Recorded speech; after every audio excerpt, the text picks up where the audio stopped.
Have you ever wondered why some children struggle in school while others excel, even when they put in the same effort? Or why certain behaviours might be misunderstood when there's something deeper going on? Cognitive assessments can unlock the answers, helping children, parents and teachers understand how a young mind works. Today we're joined by Dr. Daniel Weisberg, an expert in child psychology, to break down what cognitive assessments really are, how they help, and why they can be life-changing for young people. If you are caring for someone else, whether paid or unpaid, and no matter how many hours you do it, did you realise that you may be missing out on thousands of pounds of discounts for things that you may use every day? The Able to Care podcast is proud to be sponsored by the UK's #1 carers card. Started by two best friends who recognise that carers deserve better and are 100% committed to helping to change the lives of all carers and bringing them together as a strong community. Carers Card UK provides support, recognition and rewards. It offers reassurance by providing an ID card that helps access emergency information when needed, while also unlocking discounts, a wellbeing hub, a carers circle tool and a community through their app. All of this for less than the price of a box of chocolates a year. There are discounts on gym membership, days out, electrical goods, clothing and even glasses. Let others know you care while taking a little care of yourself with an ID card you can be proud of. Visit carerscarduk.co.uk/promo code/able to care today to order yours.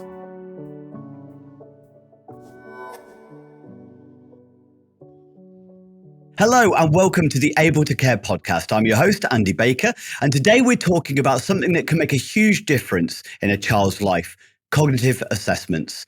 Now, we've all met children who struggle with learning, focus or behaviour, and it's not always easy to understand why. That's where cognitive assessments come in. They help uncover how a child's brain works, giving parents, teachers and caregivers the tools to support them in the best way possible. Our guest today is Dr. Daniel Weisberg, a highly experienced clinical psychologist and the managing director of CAYP Psychology, an award-winning service that supports children, adolescents and young people. With years of experience in the NHS and private practice, Dr. Weisberg specialises in paediatric neuropsychology, helping families understand learning difficulties, ADHD, autism and more. So, Daniel, thank you so much for joining me today. It's really appreciated to have you on.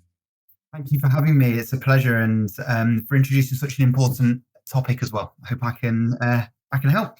Yeah, it was really pleasing when I I had a conversation with one of your colleagues who said that this was your area of expertise, and it's an area that I sometimes find frustrating that people don't always understand. So that'd be great to hopefully raise some awareness about it and introduce the idea to more people out there. So first off, Daniel, obviously it's quite a journey. You've got a lot of experience under your belt, and I believe that CAYP Psychology is you started it, or you're a managing director. Yeah. So tell me, what's your journey? What brought you to this point? Great question. It's something that I actually don't often think about, but lots of people ask me about, and you suddenly take a step back and think, oh my goodness me, look at where we're at. So I'm a clinical psychologist. So I was trained in clinical psychology, which is quite a generic training, a bit like medicine, really. You train in one way, and then once you're trained, you then specialize.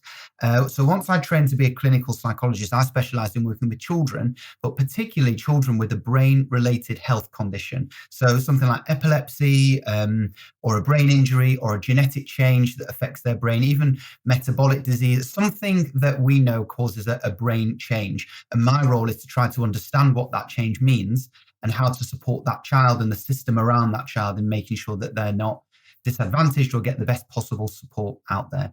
I practiced this at Manchester Children's Hospital in the paediatric neuropsychology team, was there for coming up to 10 years. But then I then set up CAYP Psychology, which is an independent children's psychological healthcare service. And that was just me. I rented a room in Blackpool, one hour a week. And then 1 hour became a couple more hours, and it just sort of slowly grew. I took on a couple of other psychologists who worked alongside me because I can offer a very niche area of children's psychology, but I wanted someone to offer maybe a different type of niche. And so they did that. And then it grew and grew. And suddenly I run a team now of 100 people across the whole of the UK, and we cover the widest range of children's emotional and psychological distress, but also we can also investigate autism and ADHD, as well as specific learning difficulties, which is my particular area of expertise. Yes, it's a hell of a journey. So it's grown quite a lot. And obviously that shows the potential need out there for better psychological support for children and young people, isn't it? That, unfortunately, is absolutely the case. So I do often take a step back and think we shouldn't exist as an independent company, which is a bit of a strange place from a business perspective. Yeah. We should be an NHS service. And many of my team either currently are or have been NHS members of staff, but have all experienced the same challenges, which is the children who are wanting to access the service aren't getting the support that they deserve. And that's not through clinicians' inaction, it's through systematic inaction. There's a problem with the wider system here. The clinicians end up getting frustrated and then want to leave. So good, talented people leave. And I recognize that doesn't help the service, but we've thought, well, maybe there is an option here for families who, yes, may have to pay for it, but can then get seen by experts much more quickly and can then overcome all the pitfalls that the NHS systems do present to us. We still do, we don't go bandit and do our own thing. We still follow the NICE guidelines, they're called. That's the government approved guidelines of how we should be practicing. We use the gold standard tools. We do everything properly. We can just do it very quickly and collaboratively and make sure we get the children's needs met as best as we possibly can. And it is a shame that people have to go privately, but yes, that's a need that is out there, and that's what we do. I understand. Now, we'll try not to go down the kind of the soapbox route too much, Daniel, but I'm very easily drawn into that.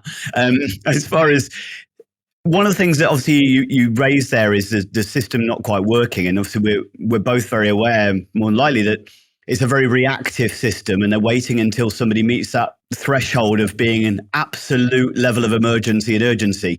So there's so many children and young people out there who don't meet the criteria. They're not considered to be significantly high risk enough to warrant any support and help. But at that point, then they're constantly putting out fires rather than preventing them from happening in the first place. And I take it a lot of what you do isn't just working with those who are in an absolute state of crisis. You're trying to interact with families and individuals at a much earlier stage in the process to prevent that from happening. That is an exceptionally eloquent summary of exactly where we sit. That you're absolutely right. We live in a reactive world. I wouldn't even say it's just about healthcare. Everything we always do when something goes wrong. And I think, especially for emotional and psychological well-being and mental health, we do not have to get to that stage. And so we aim to sit at the much, much, much earlier stage where parents might recognize that something is going on here. They might talk to a GP or they might talk to a teacher, but that crisis stage is just not even on their radar. That's the time where we really want to intervene so that we can put some things in place that prevent the problem from getting worse. All the clinical evidence says prevention is far better in every metric than reacting to a crisis down the line. But yes, the system is not set up that way. So if you are a bit concerned about your child and maybe go to a GP and talk about it, there's very little that's actually out there. And yeah, I don't think that's fair. And from an education point of view, it's also the same. Schools, I think, are getting better and better at putting some things into place. But if we don't fully understand what that child actually needs, what's going on beneath that surface, those small interventions might not actually be enough. So getting that understanding at the earliest possible stage is essential. And I think, well, that's what we aim to try to do. That's fantastic. And as you said, it is a shame that you are needed, and I'm sure in the ideal world, okay, I wouldn't even have a business. I'd be working still within the kind of the NHS and support. But yes, it's just not the case. One question that would be of interest, Daniel, and I kind of already know the answer, but have you seen a significantly increase in children and young people experiencing difficulties with their mental health and struggling to cope within the way that the world is set up for them, I suppose, in some ways. Yes, we absolutely have a significant, rapid increase. Now, part of that, I think, is just an awareness of mental health difficulties. Yeah. And there's a conversation that more and more people are having at homes, at schools, out and about. Even just 5-10 years ago, it just wasn't mentioned anywhere near as much as it is now. But we are also seeing the impact of multiple things that have happened to society very quickly. Social media is, of course, a big one. The impact of technology and immediate access to everything, that's certainly there. The demands of education are increasing and ever increasing. Parenting and the roles of parents, that changes, and we're just seeing a combination of all of this at once within the space of one generation. And that's unbelievable. And we can sit here now talking about what we know for children in 2025. By 2030, the world will be so different. How quickly AI is coming here, how fast things are changing. And so these conversations will have to be changed again very quickly. So I suspect the challenges that we all face will get increasingly more difficult. Yeah. It's a kind of a sad necessity, isn't it? That something's not working, and again, but there's so many factors. It's a bit of a chaotic system, and it's an accumulation, as you rightly, all the different things you mentioned there, 100%. So one of the things that I think, as I say, the focus that I wanted to talk to you about, because I know this is an area of expertise for yourself, is around these cognitive assessments. Okay, so I'm kind of familiar, and I'm aware of their importance, but there's probably people out there who've never even heard of what a cognitive assessment is. So would you mind kind of breaking down what one is and why you feel they're so important? Yeah. It's a great question, because lots of people don't know what it is, or don't even know that it's a thing to properly look at. Essentially, a cognitive assessment is a formal understanding of a child's strengths and weaknesses. And for me, there are 4 key areas that are assessed as part of an assessment. The first is a child's intellectual abilities. So that's their thinking, their reasoning, their problem solving, their memory, their fluency, their speed of processing, anything that involves your ability to think and work stuff out. So that's the intellectual side. The second part is the academic side. So that's your reading, writing, spelling, mathematics, the academic attainments. And those two areas are assessed by looking at how a children performs, but then we compare it to how that you would expect a child of that age to be performing. So you can see, are they maybe at the right level for that age? Maybe they're outperforming their peers, or maybe they're behind. And we get a sense of how far ahead or how far behind they might be. Typically, that's where those assessments stop. You've got an assessment of thinking and reasoning and academic ability. But I think to fully understand a child, you also need to assess 2 further areas.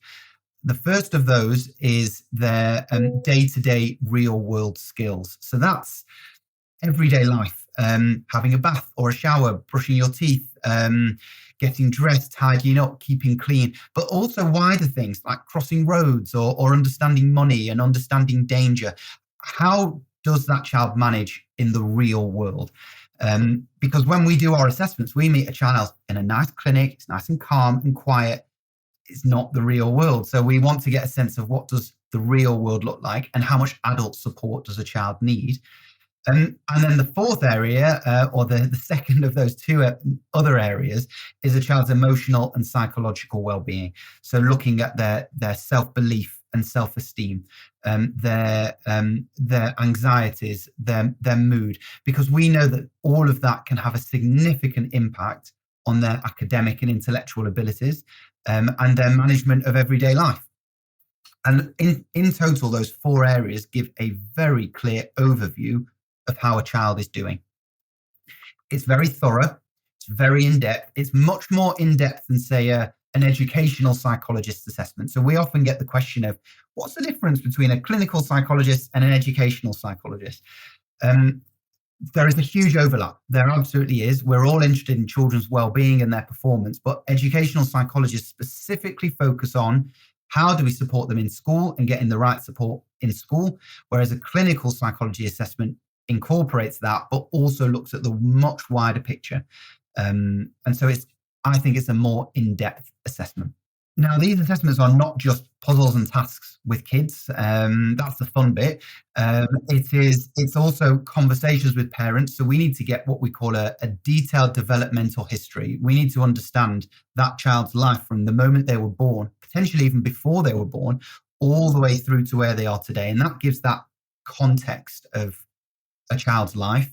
We collaborate with school and speak with teachers because they're seeing students on a daily basis. We need to know, what does school see and what are their concerns? And of course, we'd review any reports and correspondence about that child. So we've just got a very thorough overview of every aspect of that child's life. And at the end of it, it's all put into a very, very clear, concise report to make recommendations about what we think is going on, why we think it's going on, and what can we do to support them. Okay, awesome. So you've already kind of mentioned a little bit how it differs from your typical kind of educational psychologist point of view.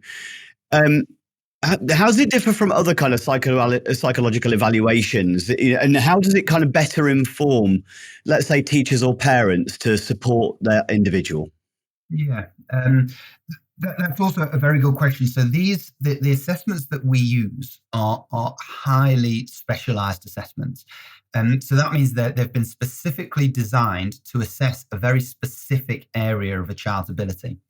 And now, if you just take that one individual test, so for example, there's one test that's called matrix reasoning. You essentially get some patterns and shapes, and then one is missing, and you've got to work out based on what you can see what comes next or what's missing. It's a non-verbal problem-solving task. Okay. Now, that on its own is meaningless in the real world. Like, you don't go around saying, "Oh, there's a shape," and and so you can't just apply that particular test to the real world. It doesn't mean anything.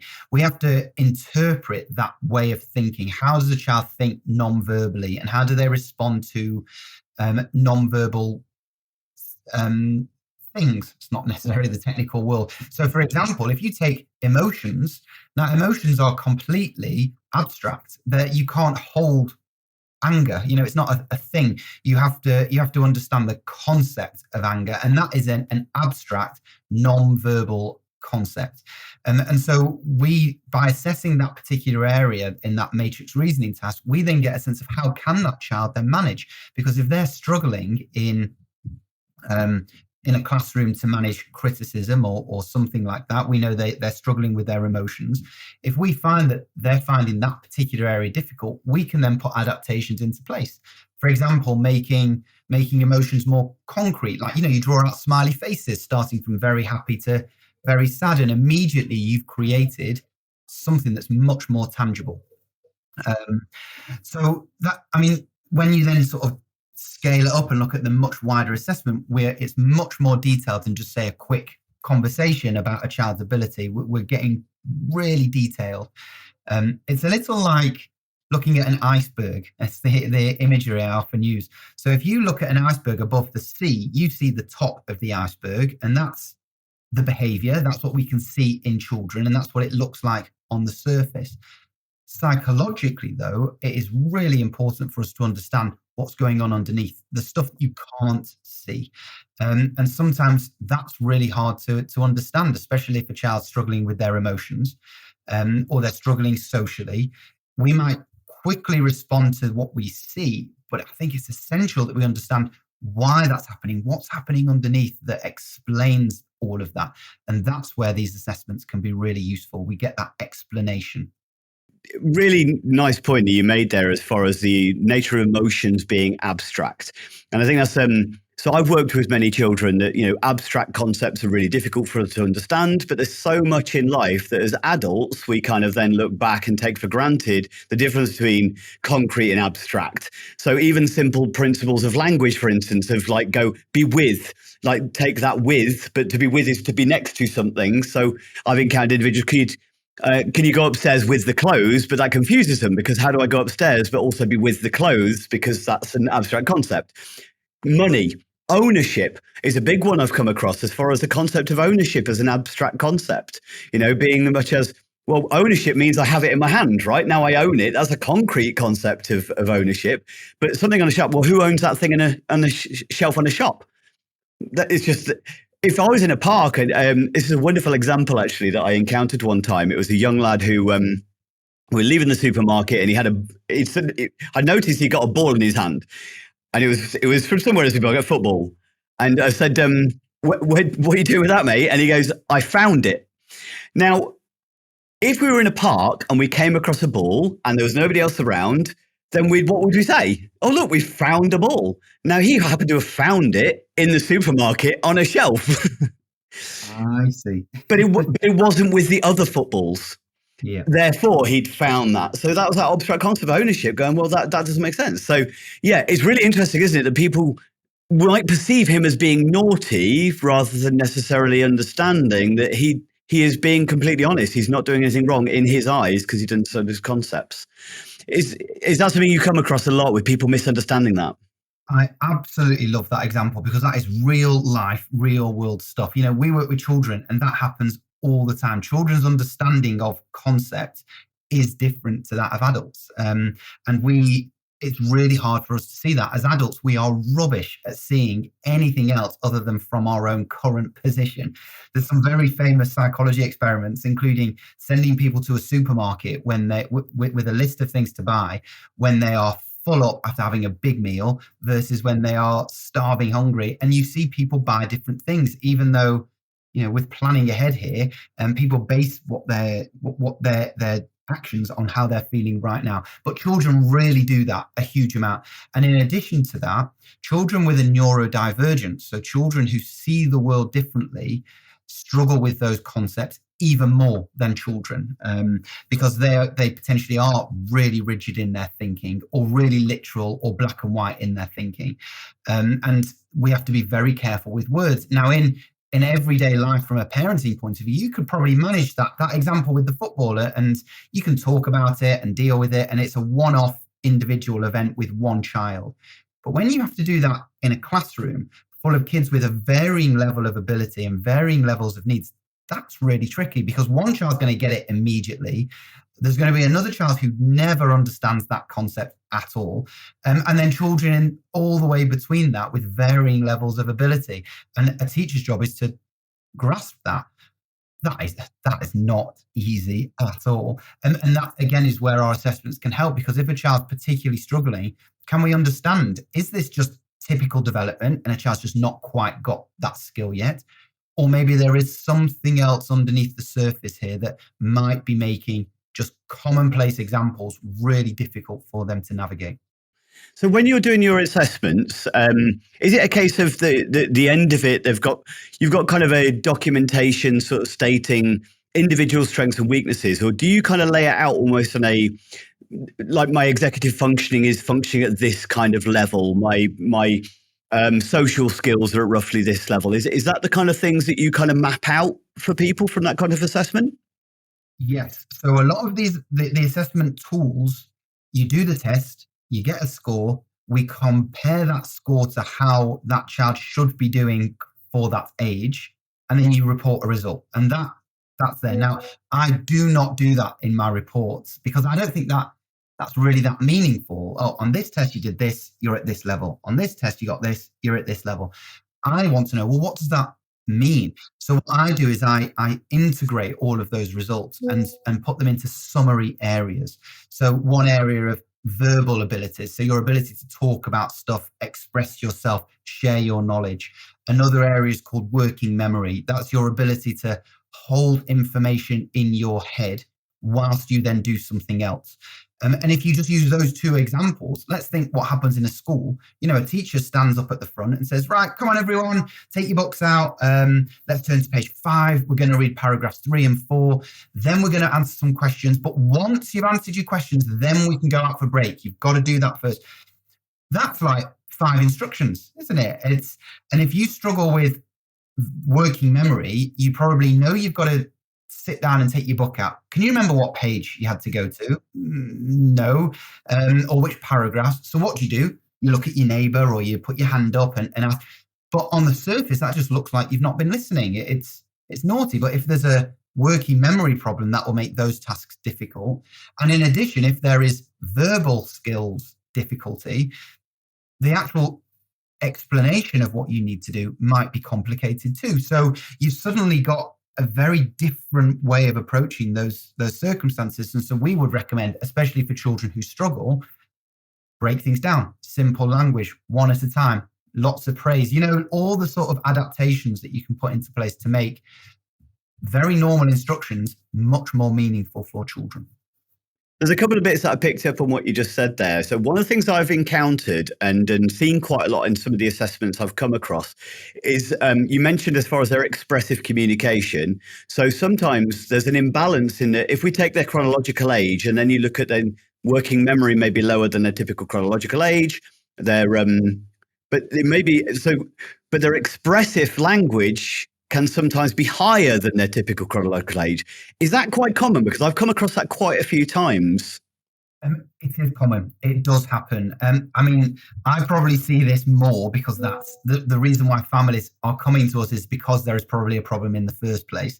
For many children, abilities are generally quite stable across everything. Your brain develops at a consistent rate. Most things develop at the same time. But for these are children we're talking about, and children with lots of varying degrees of abilities and different circumstances in their life as well. Everyone's household is different, so everyone will experience the world in their own way. So yes, you absolutely see some things growing faster or slower than perhaps other areas, even from a very young age. Now, as adults, we're very good at labeling that and to call it a problem. So for example, if you take like the terrible twos, for example, let's go very young. The terrible twos is something that every parent will immediately recognize and go, oh yes, the terrible twos, the troublesome threes, all of these sorts of things. But we do that because that is all that's happening there, is that children are developing different skills at different rates. And some skills are much further ahead than others, resulting in behavioral expressions of frustration. So, for example, a 2-year-old might be able to eat perfectly well, but really struggle with a knife and fork, for example. And what does a 2-year-old do in that situation? Throw a knife and fork down, or stomp their feet, or cry, or something that we are very good at saying, oh, they're terrible, they're terrible. It's just different brain development. I mean, I don't think it rolls off the tongue as nicely as terrible twos, neurological differentials. I don't think that's going to catch on. But actually, that is exactly what's happening. And if we continue all the way through the years, your brain continues to grow until your mid-20s. So, of course, that's going to happen. If there are differences, it means the expectation that we put on children might not be where their ability level is at. So if they are 13, 14 years old, they might have some skills that are not quite at the level of a 12-year-old just yet. We're working with children, remember, and that comes out through behavior or the way that they respond to those circumstances. So if we can take that step back and understand, why is this happening?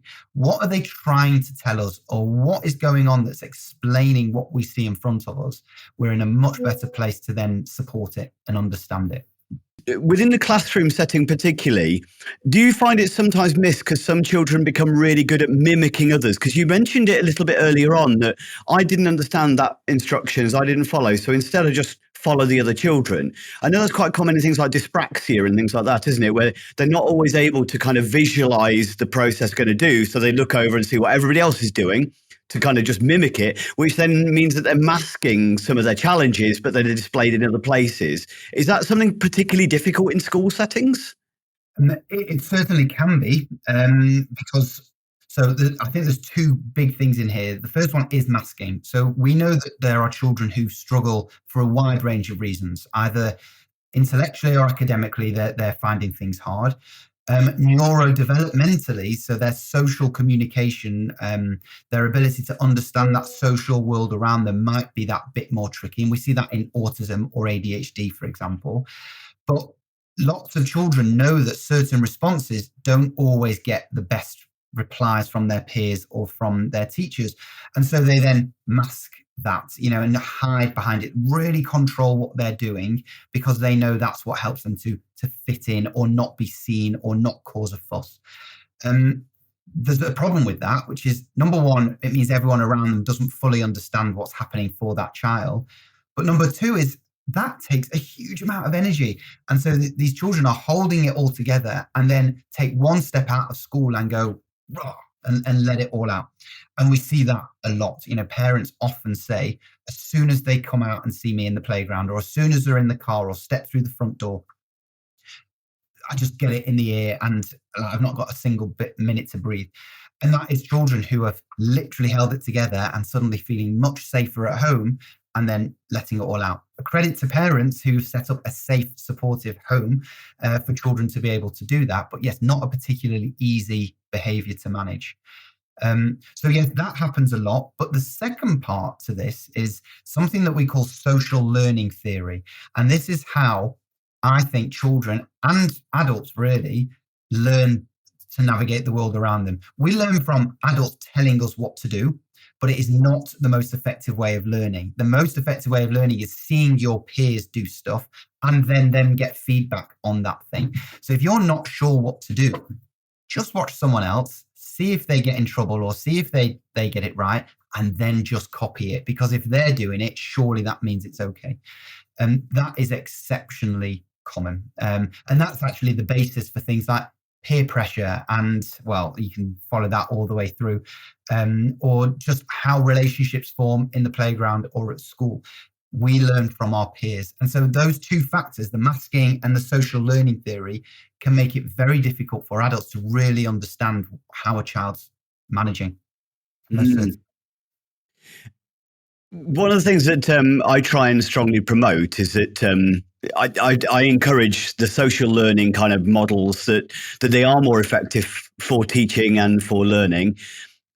And when you are working and supporting with individuals who do have some form of cognitive imbalance or they're split skills, which is the terms I tend to kind of use for it, that's where sometimes the typical behaviourist models of managing behavior kind of really fall down, don't they? Because it's based on the expectations that if I'm punishing you or offering some level of inhibitor, sanction, consequence, whatever preferred term that people like to use, but from a behaviorist point of view, it's essentially punishment, whether positive or negative. That it doesn't work because they're not doing it purposefully. So suddenly that's where we then get the learned helplessness from and things like that. Is that something that you find really difficult to help people to understand, because this whole concept of the split skills is something that's so alien to us? I think you have touched on something that is exceptionally important and that we don't really think about in everyday parenting or everyday life. We just assume, again, because we're not very good at seeing things from outside of our own positions, we assume that children are just going to get it and understand.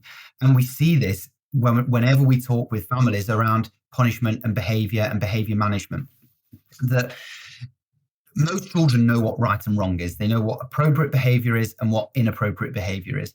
But parents find themselves pulling their hair out, myself included, funnily enough, to think, well, if you know this, why are you behaving this way? Now, why are you doing this? Without then thinking about their skills, their understanding, their ability, all those things that you just mentioned. And we end up falling into patterns of parenting that we were parented ourselves. And this is an added factor to it. As much as we sit here and say, I'm never going to be like my dad, or I don't want to do what my mum did, you will find yourself being, oh my gosh, I've just done what my dad did and what my mum says. Because that is the way our brains work. From a very young age, your moldable brains essentially become fixed at a very young age based on how you were parented.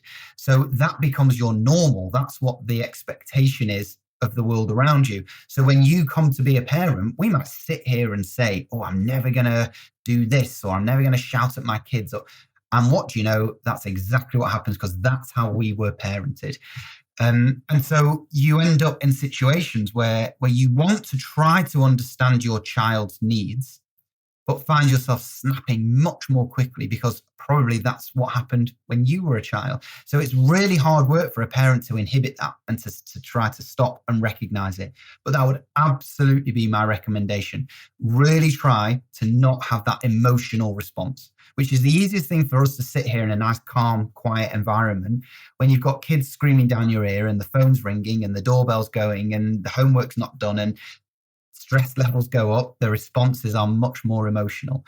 But yes, that step back is absolutely what we need to try to understand, why is this happening? What's my child trying to communicate? And how do I support this and manage it?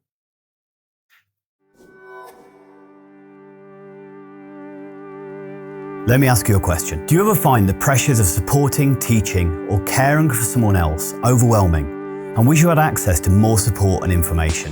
The Able to Care podcast, in connection with Able Training, has created the ablehub.uk, where for less than the price of a coffee a week, you can access exclusive podcast content, resources, events, and over 45 certified online courses, covering topics like self-care, understanding dementia, neurodiversity, first aid, conflict management, financial advice, and so much more, with new content and courses being added each month.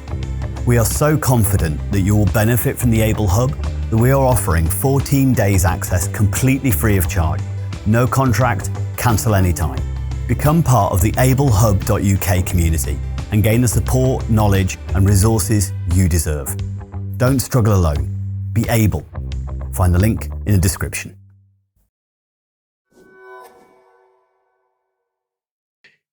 What level of access is there to this? Is there other opportunities to get this from anywhere else as far as assessments are concerned? How can people find this out? And that's what's really difficult. This is a concept that is many parents aren't even aware of this, because there is just an assumption that they are aged 14, therefore that's where all their skills should be.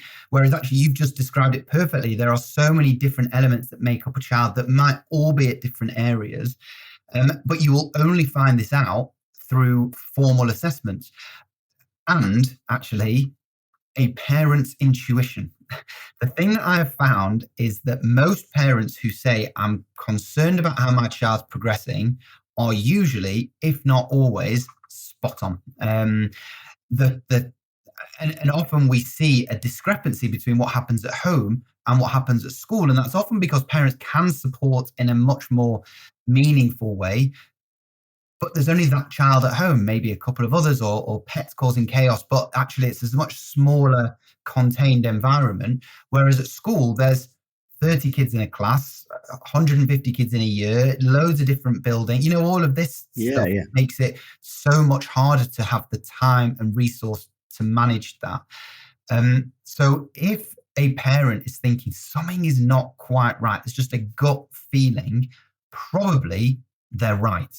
Something is going on. And that something might not be anything massive. It might just mean a few tweaks are needed to support that child. But it's worth raising it with school to see, is there anything we can do? Now, schools have got a heck of a lot better at this. And this is, I actually feel really sorry for teachers, because almost like teachers are now expected to be doing this as well. Mm-hmm. And we know professionally, teachers are teachers. They're not psychologists. They're not social workers. And probably they don't want to be those things either. They want to teach. But they are now expected to fully understand a child's overall ability and differing abilities in the context of a whole classroom for however many classes they teach a day. That's a really tricky thing for any teacher to be able to do. So having a document or support with them, with that child, can massively help a teacher. Now, schools have their own internal processes for doing this, but sometimes a child's needs go beyond what a school can offer. And that's where the EHCP process can come in. So that's an educational health and care plan. The theory of it is brilliant, actually. It's that a child's needs are explicitly stated, a child's adaptations are explicitly listed, and that document follows a child through education all the way through to university level. And so it means every single adult in their care knows exactly what this child needs. The theory is great. The practice is really difficult because these are huge documents that take months to prepare, if not years, which is a big problem. And the adaptations put into place are not as easily accessible as they should be. Legally, they should be. If it's in this document, it's a legal document that determines what a child needs. But even then, it doesn't always guarantee that that's exactly what a child is going to get. And so lots of families are incredibly frustrated by this process. And there's a huge backlog of it. But that is... those are the documents that are the formal version of those individual badges that say my ability is this and this is what I need. Yeah. It's a shame in some ways, isn't it? I often get frustrated. I'm sure you do yourself as well. That there's still such a, even though we're so much more understanding and we are getting there in many ways, 100%, we're better now than we have been in the past, but there's still this huge difference in understanding around physical disabilities and neurological conditions and differences that I've encountered. And we've recently had a situation with some people who are very close to me with a girl who has some cognitive imbalance at school being told that she needs to learn to grow up. Now, for me, that's the equivalent of somebody in a wheelchair almost being told you need to learn to walk. And we would consider that immediately to be disability discrimination, that reasonable adjustments aren't being made, that that's prejudicial and stuff like that. But there isn't that understanding around these neurological differences and imbalances, is there? I absolutely agree. That's a really good comparison and a very appropriate comparison to be making, because it just, in one context, you wouldn't even think about saying it. It's just not a thing. You wouldn't say that to someone in a wheelchair. But yes, we say that a huge amount to children. A child who is emotionally dysregulated, they're not calm. The first thing that parents tend to say is, calm down. In the history of the phrase calm down, has that ever helped someone who's not calm? But that's exactly what needs to happen. They need to calm down, but you can't say it. And that, I think, does show that there is still work for us to do, that there are different approaches that we need to take to support that young person in helping them to calm down. That's meaningful and that's supportive and doesn't take big chunks of that out of their self-esteem or self-belief. It's difficult because on the surface, it just looks like a behavioral reaction. And just as we were saying before, but underneath that surface is what we need to know so that we can find out why they're not calm in the first place to then help them to calm down. It takes more work. But it's also, again, it's based on his expectations. You'd never think of just telling a baby to calm down. The baby is distressed. The baby is, experiencing a heightened arousal state due to some form of threat detection, whatever that is. I need a primary caregiver. Help me. We don't go in and just go, well, stop feeling that way. We immediately go, well, what's causing this? How can we help this child? Or we look at, hey, maybe you just need me to co-regulate. Maybe we just need my heartbeat to look how safe you are. I'm communicating safety to let you know that everything's okay and I'm here for you. And I find it such a shame that there's a certain change, isn't there? And maybe you could even, you know where that change is a little bit better than I ever would. As far as for children, we allow the expectations to occur based on where they are for a certain age range from baby, like they'll walk when they walk, they'll talk when they talk. I know there's some that will raise red flags and things like that going, hey, my child doesn't seem to be typical. But then we suddenly shift to this whole different, almost looking at it from backwards going, but they should have been it from here. At the beginning, it's all about, we'll work with them to manage their expectations, but then there's reaches at a certain age where suddenly it's a case of, but you should be developed by now. And then people are looking at it from a negative point of view rather than a positive point of view. Have you identified what age that is? Is it just when they start school and the comparisons occur, or where's that happening? I don't know. No, it's okay. I would probably be on the list of Nobel Prizes. But yes, it's an excellent question, and that absolutely does happen. We shift away. You would never do that for a baby, but we do for children at some point. And we have to also consider other things that are going on for parents. When stress levels are really high, we have less resource to offer. Of course we do. So that resource is something that we need to understand so that we can then support children. But you're right, at some point, something changes. And I would strongly encourage parents to try and take that step back again and think about what does my child need at this point? Now, often distress happens because children need something, and they need it, but can't communicate what they need, or don't have the skills to express what they need, or they're just so emotional that they just can't deal with it at that time. But they know that parents can help. But if you are so emotional, you're not in the right place to accept that help. And this is what we call the push-pull, that children are pulling us in because they need our help. Because as you said, we're their primary caregiver. We can give them safety and support. They need us. But as soon as you get too close, if they're not in that right state, they'll just push you away. I can't deal with this. Get out of my space. And we're stood there as parents like, what on earth has just happened? Like, how have I found myself in this situation? What do you want? And then we respond emotionally back to it, which is you just end up in this eruption of emotion that isn't helping anybody.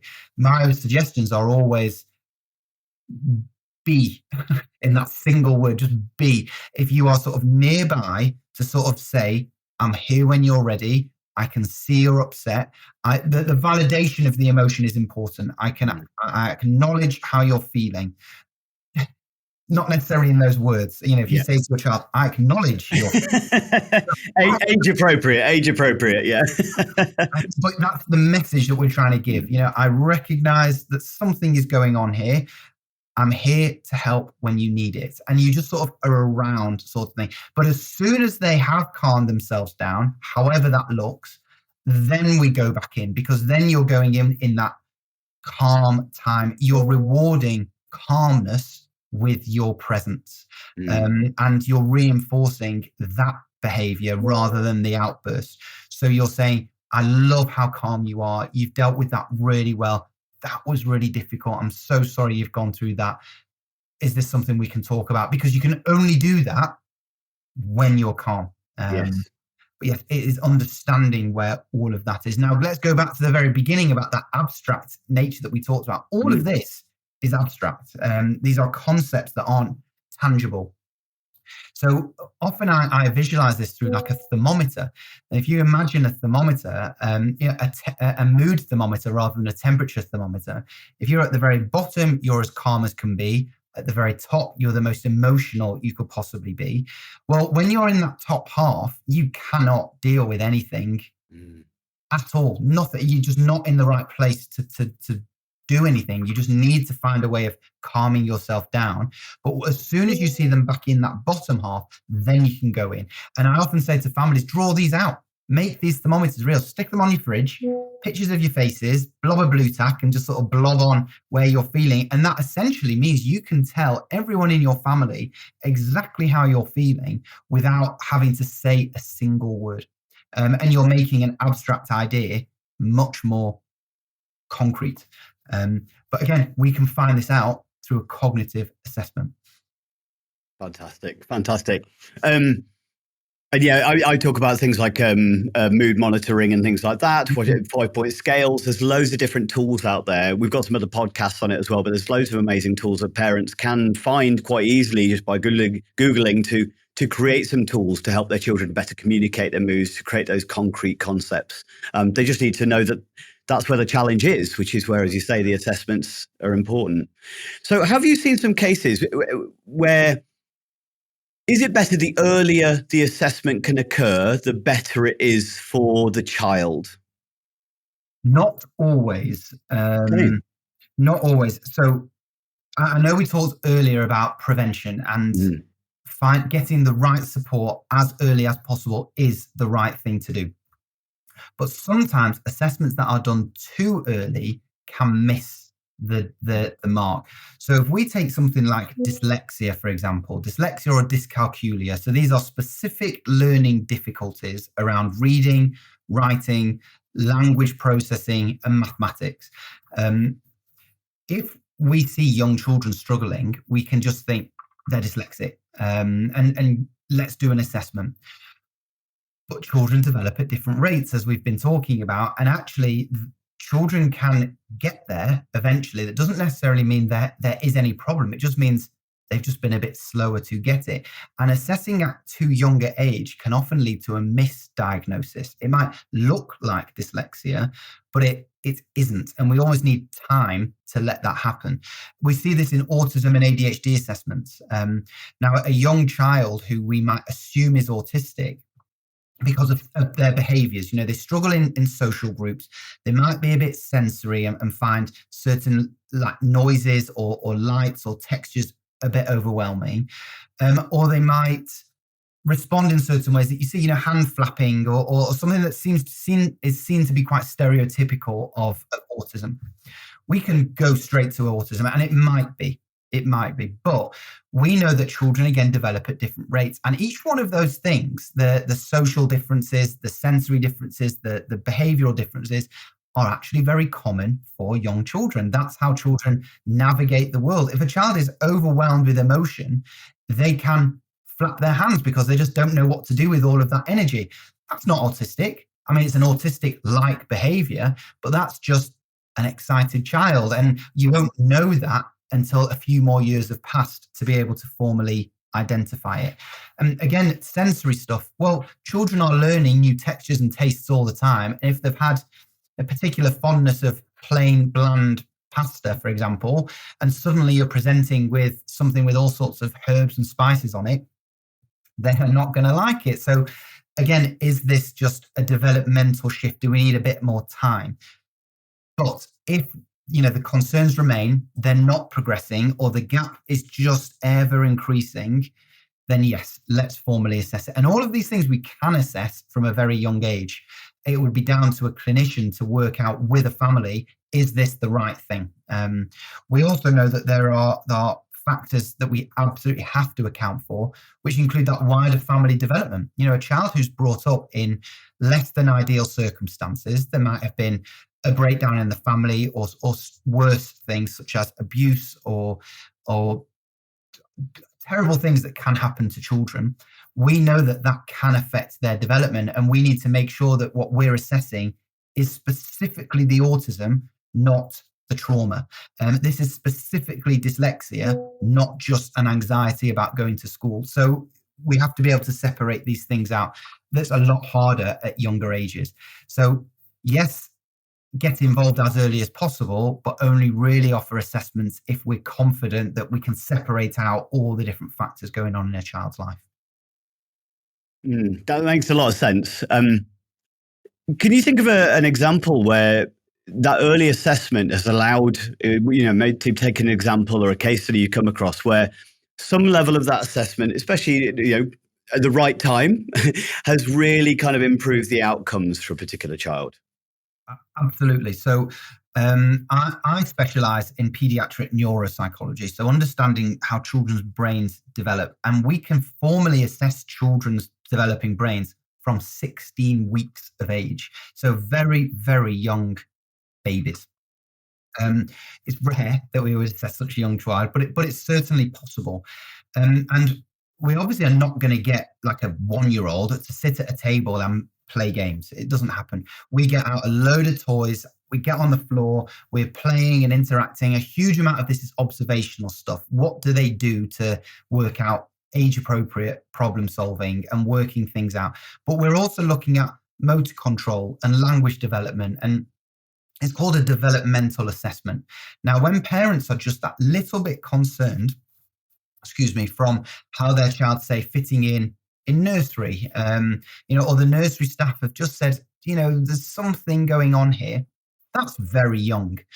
So I wouldn't be recommending autism or something like that, but I would absolutely suggest, well, maybe there is this differential ability in their abilities. Maybe they can run around fine, but don't have the communication skills to form meaningful relationships. So a formal assessment there can absolutely help. And it can then help with that transition into preschool or reception years. It can help get the local authority involved if we're thinking we need to go down a specialist school route. We can identify, is this just typical development, and they will get there, they're just not there yet? or maybe there is something going on under the surface. And so I actually travel the UK to do these assessments for very young children because, well, it's a rarity of clinicians who can offer it. So it's part of my specialism. So I would only ever offer it if I'd be confident I know what I am looking for. So it's certainly possible and doable. So how does the assessments kind of then translate into helping teachers and helping families? How do you find it helps them? I really like this question, and I really like it because I think this is absolutely essential. We can do the world's best assessment, and it can be incredible, and clinically I'd be super proud of it. But if you present that assessment report and it's meaningless to school or the local authority, or nothing happens as a result of it, it is a waste of everybody's time. So we need to make sure that not only do we get an accurate assessment, but also a meaningful one. So it's going to bring about meaningful support and change. So everything that we do in any developmental or cognitive assessment, we put it into a report that we'd review with families so they know exactly what the recommendations are and what the conclusions are. But then we want that to be translated into meaningful change. So we would encourage that family to share it with school, and within the report are very clear recommendations about what can happen. Now, we do not just recommend things to schools. We found, we used to, but actually took on the feedback that this wasn't helpful for lots of schools. Because let's say we're recommending a child needs extra time in exams, or they need to work in a separate room, or something like that. That's all very well and good, but if the schools either don't have the resource for it, it's impractical. And also, if we're recommending stuff for extra time, it's actually not we don't have the say on that. Schools sometimes don't even have the say. Often there's external exam boards like the JCQ. They're the ones who have the final say. And so we don't want to just suddenly give parents these recommendations that then don't mean anything practically. Can't be translated, yeah. Yeah, exactly. So we collaborate with school a huge amount. So if we are doing an assessment, which schools will know we're doing an assessment, we talk with schools and say, look, we're doing this. What would be helpful from your side? What do you think this child needs? What would you hope that they get? And find out what would be practical. It also stops us from just recommending things like someone who struggles with language, saying things like, use a visual timetable. That's probably really patronizing to lots of schools who have already done this. And of course, they're going to try that because they recognize the language differences. So a professional coming in just saying it, they're just going to be like, well, that was helpful. Maybe with a bit more flowery language. But we want to make sure that we get meaningful change. So there's a lot of collaboration that's involved as well with these. Yeah, that's really good. Is there then interaction with the parents as well, or do you mainly focus on the educational side of things?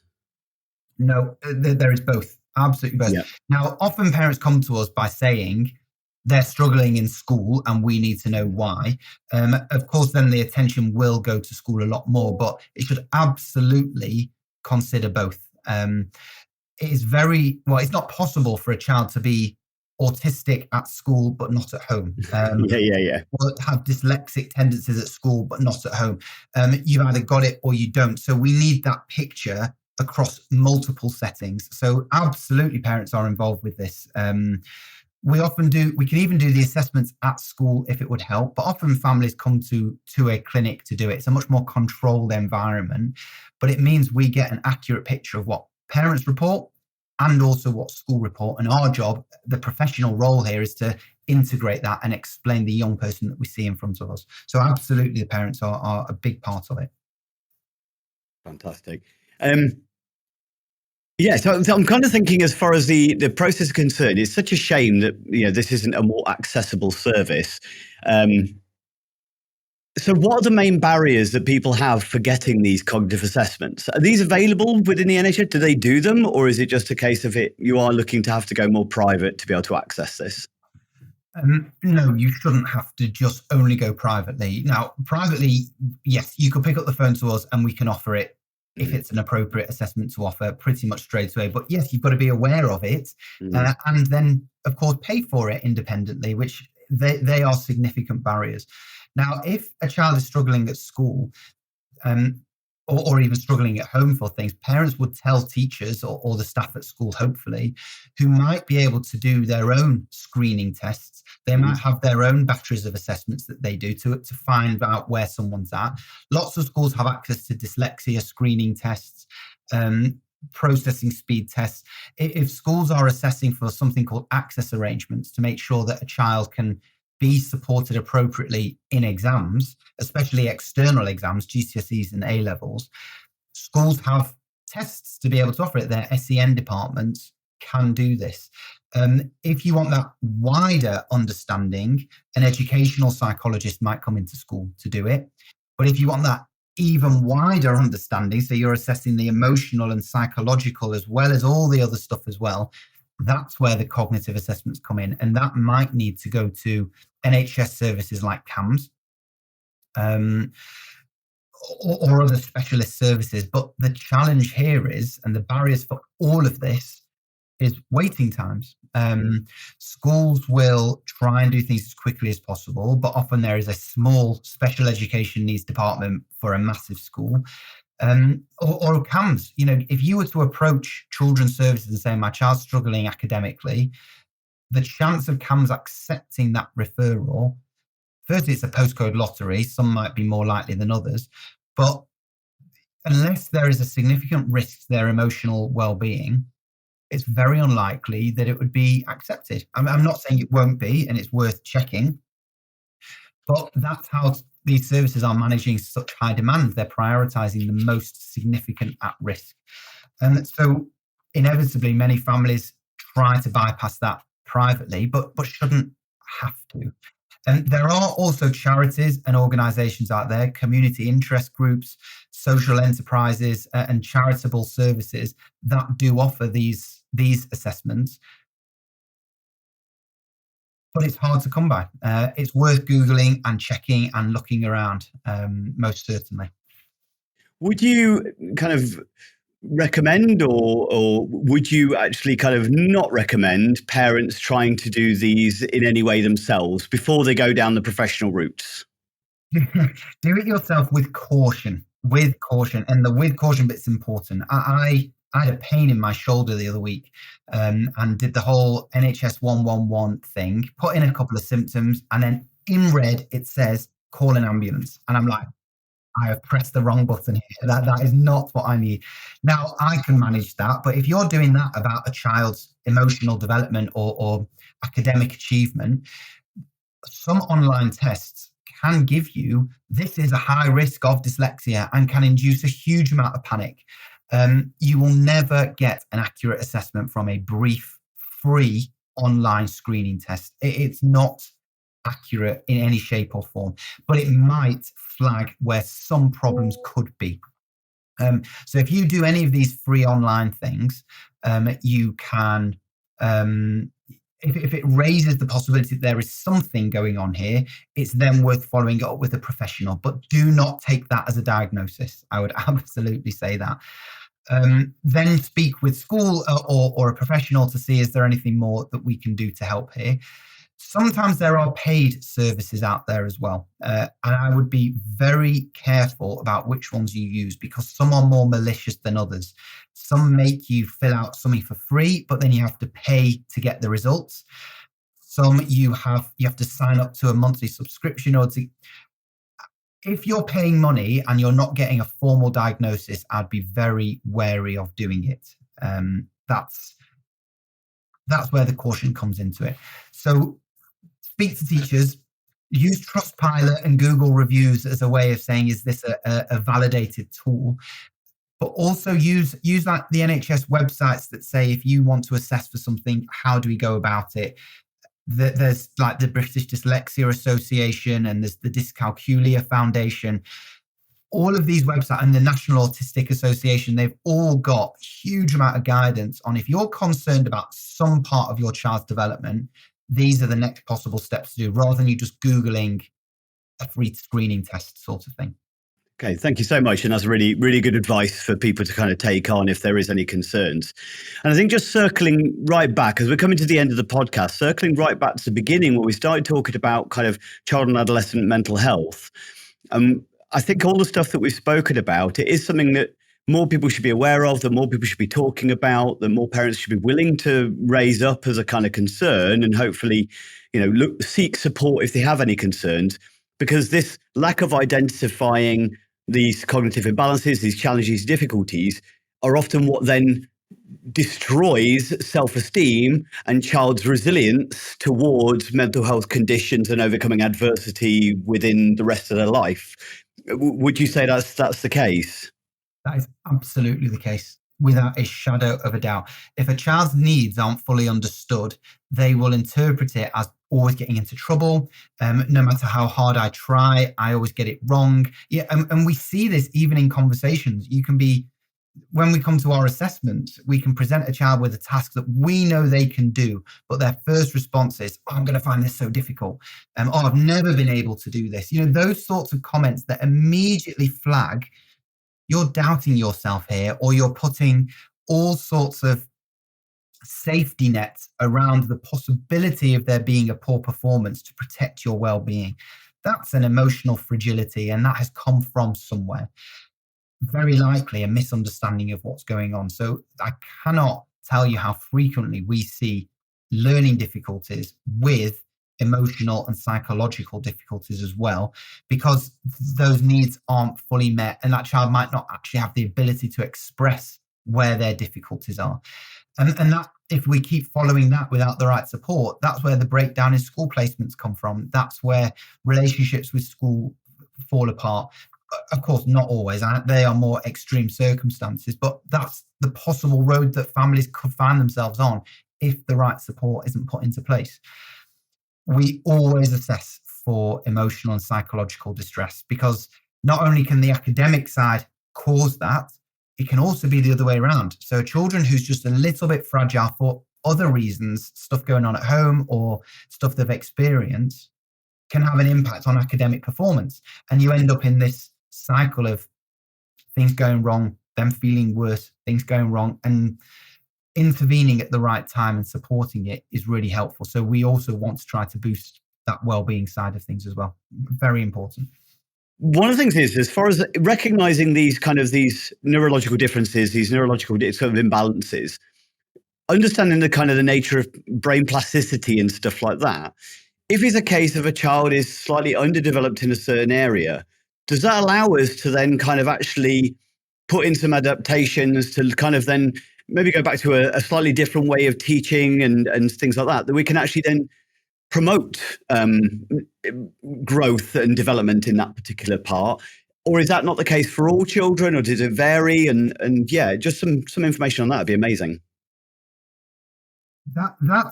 We often hear this from parents. A child we find who's struggling, the next question is, well, will they catch up, or how will we develop those skills? There are some things that, yes, we absolutely can help to promote and to develop. The older you get, the harder that becomes. Your brain becomes more and more fixed. And that's why it's harder for older people to learn new skills. I've always thought I was good at technology, and my son now, who's 9, can do all sorts of stuff on an iPad that I thought, I've literally got no idea how you've done this. That's the sort of real life example of when you get older, it becomes harder. So, and that's the same way through school. So if we are recognizing early on that a child might be struggling from a reading point of view, if we adapt those reading interventions early enough, there's no reason why we can't help to boost that skill. It just needs a different approach.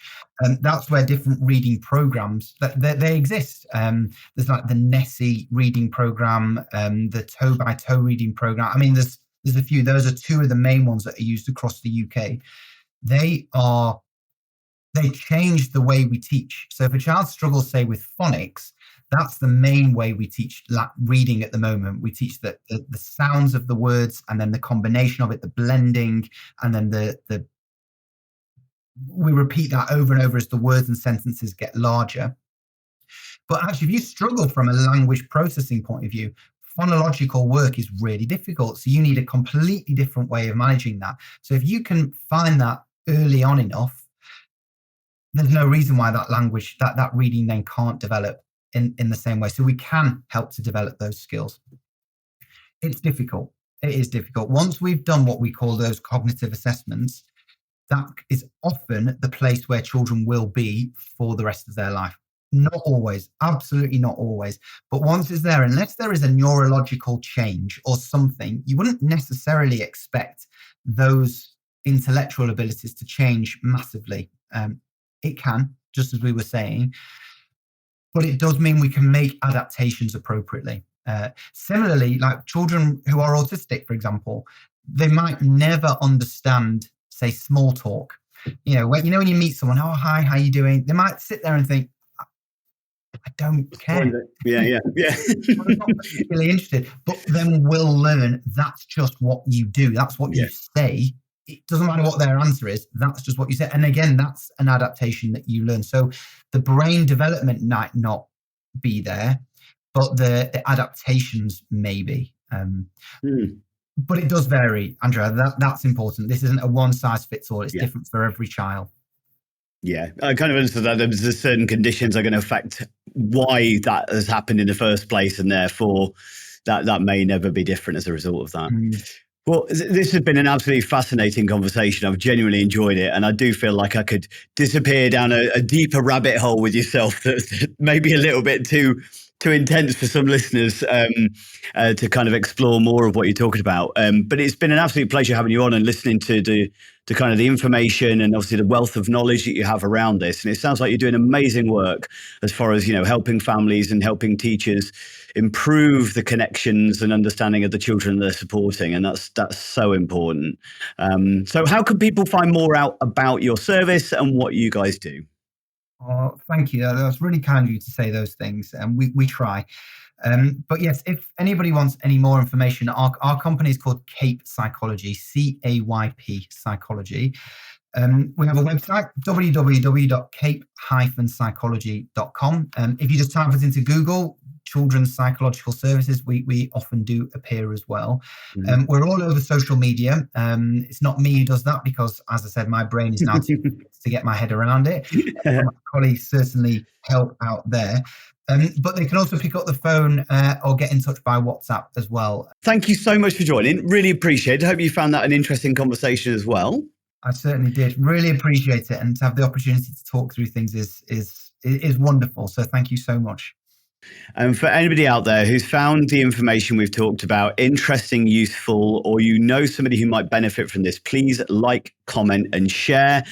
Check out in the show notes the details of how to contact Dr. Weisberg and his colleagues. And otherwise, thank you very much for listening, and thank you once more, Daniel.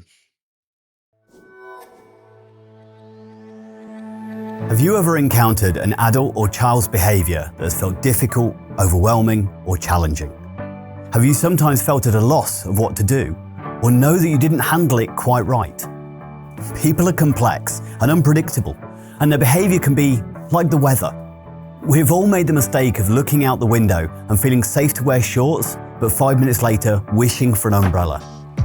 What if, like a weatherman, you understood how humidity, temperature, and pressure all come together to cause the weather, allowing you to better prepare, predict, and respond, and prevent ever having a picnic ruined by a thunderstorm ever again? My book, called Targeting the Positive with Behaviours that Challenge, helps you to become the weatherman of behaviour. It provides you with a toolkit to increase competency, confidence, resilience, and empathy, so you feel more assured about how to respond to distressed or dysregulated behaviours in others, including those affected by trauma, mental health, neurodiversity, learning disabilities, or dementia. Build better connections, achieve de-escalation, and improve outcomes for yourself and those you engage with my celebrated 6-stage target model, a step-by-step process to reduce distress for everyone. Discover my empowering, person-centered guide in Targeting the Positive, written by me, Andy Baker, available from online bookstores worldwide. Find a link in the description and order today.